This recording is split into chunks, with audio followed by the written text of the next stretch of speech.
প্রিয় ভিউয়ার্স, আসসালামু আলাইকুম। আমরা সবাই জানি এমএস ওয়ার্ডে কাজ করতে গেলে এমএস ওয়ার্ডের পেজ সেটআপটা খুবই ইম্পর্ট্যান্ট। পেজ সেটআপ ছাড়া আমরা কোনো কাজ করতে পারবো না। আমাদেরকে এমএস ওয়ার্ডে কোনো কাজ করতে হলে প্রথমত আমরা মনের মতো করে একটা পেজ তৈরি করতে হয়। আমি আমার ভিডিওতে এমএস ওয়ার্ডের পেজ সেটআপ নিয়ে পূর্ণাঙ্গ আলোচনা করেছি। আশা করি আমার এই ভিডিওটা দেখলে আপনারা এমএস ওয়ার্ডের পেজ সেটআপ সম্পর্কে পূর্ণাঙ্গ একটা ধারণা পাবেন। চলুন তাহলে আমরা কথা না বাড়িয়ে কাজে চলে যাই। এই জন্য আমাদেরকে প্রথমে এমএস ওয়ার্ড ওপেন করতে হবে। যদিও এখানে আমার এমএস ওয়ার্ড পিন করা রয়েছে, আমি আপনাদেরকে এখান থেকে না দেখিয়ে আমি প্রথম থেকে দেখাচ্ছি কিভাবে এমএস ওয়ার্ড ওপেন করতে হয়। আপনারা এর জন্য স্টার্ট বটমে ক্লিক দিবেন। স্টার্ট বটমে ক্লিক দেওয়ার পর পরবর্তীতে আপনারা এখানে দেখতে পাবেন মাইক্রোসফট অফিস। মাইক্রোসফট অফিসের মাউসের লেফট সাইডে ক্লিক করার পরবর্তীতে এখানে অনেকগুলো অপশন চলে আসবে। এখান থেকে আমাদেরকে মাইক্রোসফট ওয়ার্ড 2010 সিলেক্ট দিতে হবে। আপনারা দেখতে পাচ্ছেন ইতিমধ্যে আমাদের এমএস ওয়ার্ড একটি পেজ ওপেন হয়েছে।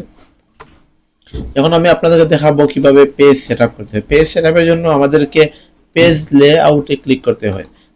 পেজ লেআউটে ক্লিক করার পর আপনারা দেখতে পাচ্ছেন এখানে একটা অপশন ওপেন হয়েছে পেজ সেটআপ। পেজ সেটআপের এই অপশনে ক্লিক দিয়ে আপনারা পেজ সেটআপ অপশনে চলে যাবেন। পেজ সেটআপ অপশনে চলে আসার পর আমরা দুই ধরনের পেজ দেখতে পাচ্ছি, পোর্ট্রেট এবং ল্যান্ডস্কেপ। পোর্ট্রেট হচ্ছে যে পেজটা খারাপভাবে থাকবে এটাকে বলে পোর্ট্রেট, এবং যেটা আয়তাকার আকারে থাকবে এটা হচ্ছে গিয়ে ল্যান্ডস্কেপ। আমি দুটোই আপনাদেরকে দেখাচ্ছি। এর জন্য আপনারা প্রথমে পোর্ট্রেট অপশনটা দেখে নেন। পোর্ট্রেট অপশনটা অলরেডি সিলেক্ট করা আছে, আমি শুধু এখান থেকে ওপেন দিয়ে দিলাম। ওপেন দেওয়ার পরবর্তীতে আপনারা পেজ ভিউ দেখতে পাচ্ছেন। এর জন্য আমাদেরকে পুনরায় পেজ সেটআপ অপশনে ক্লিক দিতে হবে। ক্লিক দেওয়ার পরবর্তীতে আবার পূর্বের পেজটা আপনারা দেখতে পাচ্ছেন। এখান থেকে ল্যান্ডস্কেপ সিলেক্ট দিয়ে তারপরে ওকে দিয়ে দিলে ল্যান্ডস্কেপ ভিউ চলে আসবে। যেহেতু আমাদেরকে বেশিরভাগ পোর্ট্রেট অপশনে কাজ করতে হয়, এজন্য আমি আবার পূর্বের অবস্থানে ফিরে গেলাম। এখন যে পেজটা দেখতে পাচ্ছেন এটা হচ্ছে গিয়ে পোর্ট্রেট পেজ। পোর্ট্রেট পেজে আসার পর মার্জিং যে অপশনটা দেখতে পাচ্ছেন, মার্জিং অপশন থেকে পেজের চারপাশের যে বর্ডার, চারিদিকে কতটুকু স্পেস থাকবে এটা আমাদেরকে সিলেক্ট দিতে হবে এখান থেকে।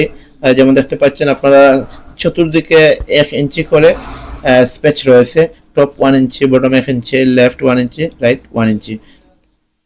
তো আপনারা এখান থেকে আপনাদের চাহিদা মোতাবেক পেজটা সাইজ করে নেবেন। যেমন আপনারা এই দেখতে পাচ্ছেন এখানে আমি ধরেন 2 ইঞ্চি দিলাম। 2 ইঞ্চি দেওয়ার সাথে সাথে পেজের উপরে 2 ইঞ্চি ফাঁকা হয়ে যাবে। আমরা যদি এখন কোনো কিছু টাইপ করি তাহলে উপর থেকে 2 ইঞ্চির নিচ থেকে লেখা এখান থেকে লেখা শুরু হবে।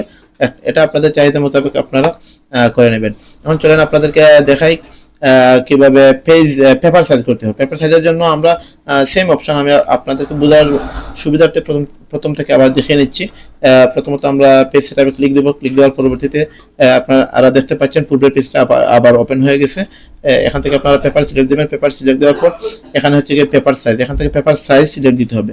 পেপার সাইজ আমরা জেনারেলি 3 ধরনের পেজে কাজ করে থাকি, যেমন লেটার সাইজ, লিগ্যাল সাইজ এবং A4 সাইজ। আমরা নর্মাল কোনো কিছু টাইপ করতে গেলে A4 সাইজ সিলেক্ট দিয়ে কাজ করি।